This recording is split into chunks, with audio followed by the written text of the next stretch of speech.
यह नाटक उच्च से निम्न तक चलता है।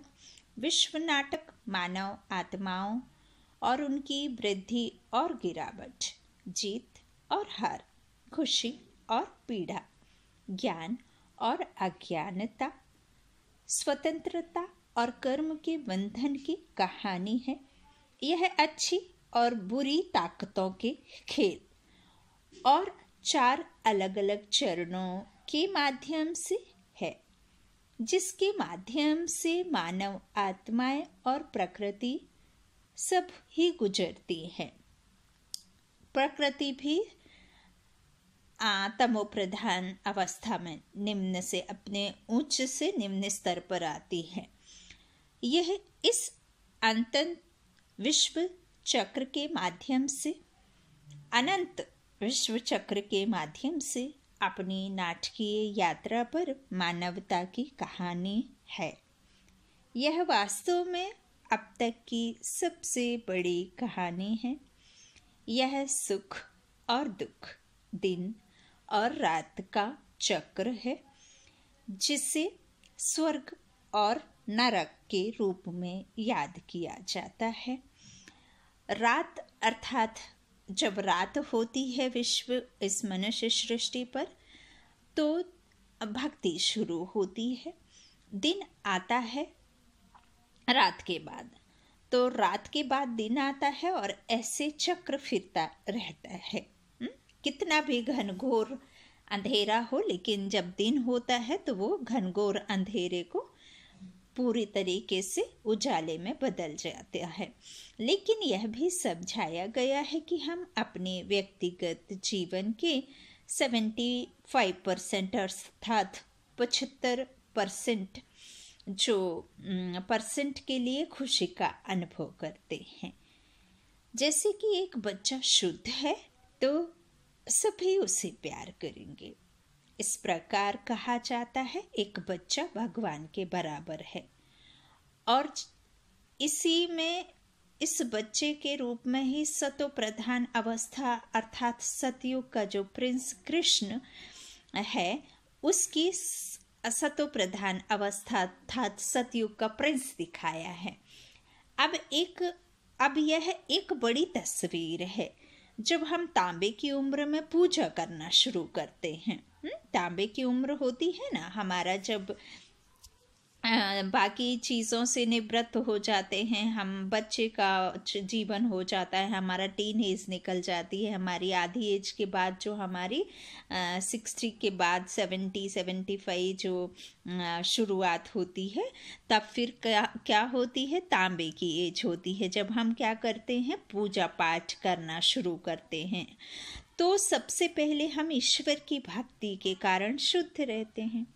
फिर धीरे धीरे लोह युग के अंत तक जब हम विशेष में गिरते हैं, अर्थात हम क्या होते हैं, जब सतो प्रधान होते हैं तो हम सुखी रहते हैं, विकारों से मुक्त होते हैं। तब हम क्या होते हैं, एकदम सुखी रहते हैं। और जब हम विशेष अर्थात विकारों में गिरते हैं, जब विकारों में गिरते हैं तो हम धीरे धीरे, जब हमारी सूक्ष्म गति से कलाएं जब कम होती हैं, तो हम धीरे धीरे आत्मा की शक्तियां भी क्षीण होती हैं, और मनुष्य एक तन छोड़ दूसरा जब धारण करता है तो धीरे धीरे आत्मा की भी जो शुद्धि होती है वो अशुद्धियों की तरफ चलना शुरू हो जाती है। सीढ़ी नीचे उतरते हैं ना, जब हम ऊपर से नीचे आते हैं तो सीढ़ी नीचे की तरफ उतरना होता है, फिर सीढ़ी चढ़ते हैं तो ऊपर की तरफ।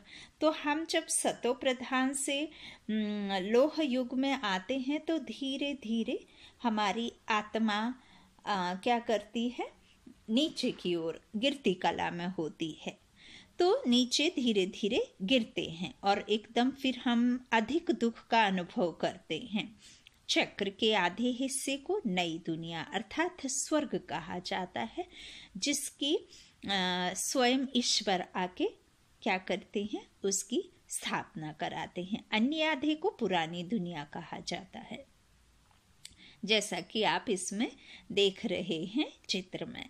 तो सतयुग के साथ ही एक बार फिर सृष्टि का खेल आरंभ होता है। जब सतयुग की शुरुआत होती है तभी सृष्टि का आरंभ होता है। यह नए कल्प का पहला युग है। सतयुग के आरंभ में ही देवात्मा श्री कृष्ण का इस संसार में आगमन होता है। तो फिर उनको कहा जाता है ना जन्माष्टमी। जन्माष्टमी उनके जो 8 जन्मों को दिखाया तो एक साथ उनको कह दिया गया है जन्म अष्टमी। 8 जन्म वो सतो प्रधान रहते हैं ना, फिर उसमें आते हैं चंद्रकला में। तो उनके आगमन के पश्चात अनेक देवताएं भी पृथ्वी पर आने लगती हैं। उनके पश्चात जब वो कृष्ण के बाद इस प्रकार 9 लाख सर्वगुण संपन्न एवं सर्वशक्ति स्वरूप देव आत्माओं के साथ नई दुनिया का प्रारंभ होता है। इस युग को स्वर्णिम युग कहा। स्वर्णिम युग अर्थात जब हम गोल्डन एज में रहते हैं, सतो प्रधान सतयुग में रहते हैं, तो उसे स्वर्णिम युग या स्वर्ग के नाम से जाना जाता है। वहाँ प्रत्येक वस्तु अपने उत्कर्ष अवस्था में होती है। प्रकृति भी आत्माओं की दासी होती है। प्रत्येक आत्मा वहाँ सदैव प्रसन्नता का अनुभव करते वसुदेव कुटुंबकम के रूप में रहती है। सिर्फ भारत खंड ही इस पृथ्वी पर रहता है जो चारों ओर से महासागर से घिरा रहता है। प्रत्येक के पास अथाह जमीन होती है जिससे वह अपने रहने हेतु भवन का निर्माण कर सकें। फिर किसी प्रकार की सीमा नहीं होती। वहाँ महाराज एवं महारानी माता पिता के समान होते हैं और सभी प्रजा एक परिवार। बच्चे शिक्षा हेतु पाठशाला जाकर चित्रकला, गीत वादन आदि सीखते हैं। सतयुग में किसी भी प्रकार के दुख का नामो निशान नहीं होता है। प्रत्येक आत्मा सभी वस्तुओं से परिपूर्ण होती है। त्रेता युग। त्रेता युग सतयुग के 1200 वर्ष बीतने के बाद पश्चात प्रारंभ होता है। सृष्टि चक्र की द्वितीय युग होने के बाद भी दैवी गुणों से संपन्न है। सतयुग से त्रेता युग में निरंतर आत्माओं की जो संख्या होती है उसमें वृद्धि होती रहती है। यह वो समय है जब राज्य एवं धर्म में धीरे धीरे अलगाव प्रारंभ होने लगता है सूक्ष्मता से। अब राजा एवं रानी को माता पिता नहीं कह सकते क्योंकि परिवार की वृद्धि हो जाती है। प्रकृति एवं आत्माओं का क्रमिक जो है ह्रास होने लगता है। 16 कला संपन्न आत्माएं अब 14 कला की स्थिति में आ जाती है। इस युग को त्रेता अर्थात त्रुटि का युग इसलिए कहा जाता है क्योंकि सतयुग सत्य की दुनिया की तुलना में इस युग में सूक्ष्म त्रुटियां आनी शुरू हो जाती हैं। स्वर्ण के संपन्न आत्माएं अब 14 कला की स्थिति में आ जाती है। इस युग को त्रेता अर्थात त्रुटि का युग इसलिए कहा जाता है क्योंकि सतयुग सत्य की दुनिया की तुलना में इस युग में सूक्ष्म त्रुटियां आनी शुरू हो जाती हैं। स्वर्ण के समान पूर्ण पावन आत्माएं अब गिरती कला में आकर रजत अर्थात चांदी के समान सिल्वर चांदी के समान हो जाती है। परंतु त्रेता में अब भी आत्माओं में विकारों की प्रवेशता नहीं होती, केवल गुणों की शुद्धता में सूक्ष्मता के साथ कमी आनी शुरू हो जाती है। सतयुग एवं त्रेता युग दोनों में ही दुखों का नामो निशान नहीं होता, परंतु शिव बाबा ने अनेकों मुरलियों के द्वारा बताया है कि सिर्फ सतयुग को ही स्वर्ग कहेंगे, त्रेता युग को नहीं कहेंगे। त्रेता युग आंशिक रूप से त्रुटि के कारण पूर्ण रूप से नई दुनिया नहीं है, बिल्कुल वैसे ही जैसे नवीन इमारत निर्माण के कुछ समय पश्चात ही प्राचीन मान ली जाती है, पुराना कह दिया जाता है ना, भले 1 महीने पहले क्यों ना बनी हो। तो इसी प्रकार स्वर्ग या सतयुग समय के साथ पुराना होकर त्रेता युग में परिवर्तित हो जाता है।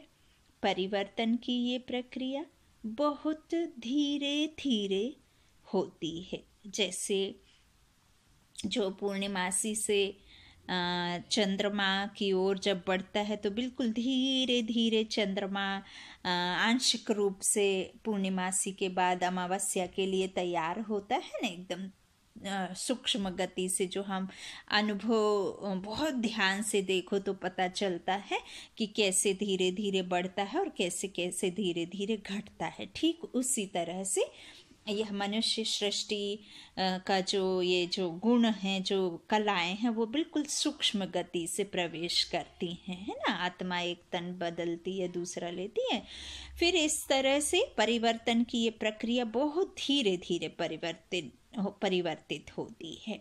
द्वापर युग यह है तीसरा। अब ये आधा कल्प सुख की दुनिया खत्म होती है। अब द्वापर से हम दुख में प्रवेश करते हैं। यहाँ से ही रात शुरू होती है, विकारों में गिरने की वजह से भक्ति शुरू होती है। द्वापर युग को पूर्णतया सुख की दुनिया तो नहीं कह सकते, परंतु यह सृष्टि चक्र का अत्यंत महत्वपूर्ण समय है। इस समय सभी आत्माएं स्वयं के वास्तविक स्वरूप को, आत्मिक गुणों को, खुद को आत्मा समझना यहाँ आत्मिक गुणों को विस्मृत कर देती है। परिणाम स्वरूप आत्माभिमानी स्थिति से देह के भान में आ जाती है, देह अभिमानी स्थिति को प्राप्त करती है, अभुल हो जाती है ना। देह अभिमानी स्थिति अपने साथ विकारों की प्रवेशता ले आता है, जो कि सर्व दुखों का मूल कारण है। जो हम आत्माओं के जो 7 स्वस्वरूप हैं, वो स्वस्वरूपों को बदली कर देती है। किसमें? देह के चलते देह अभिमान में विकारों की प्रवेशता, तो सर्व दुखों का वही मेन कारण है। आत्मा एवं प्रकृति का संबंध भी समझना अति सूक्ष्म राज है।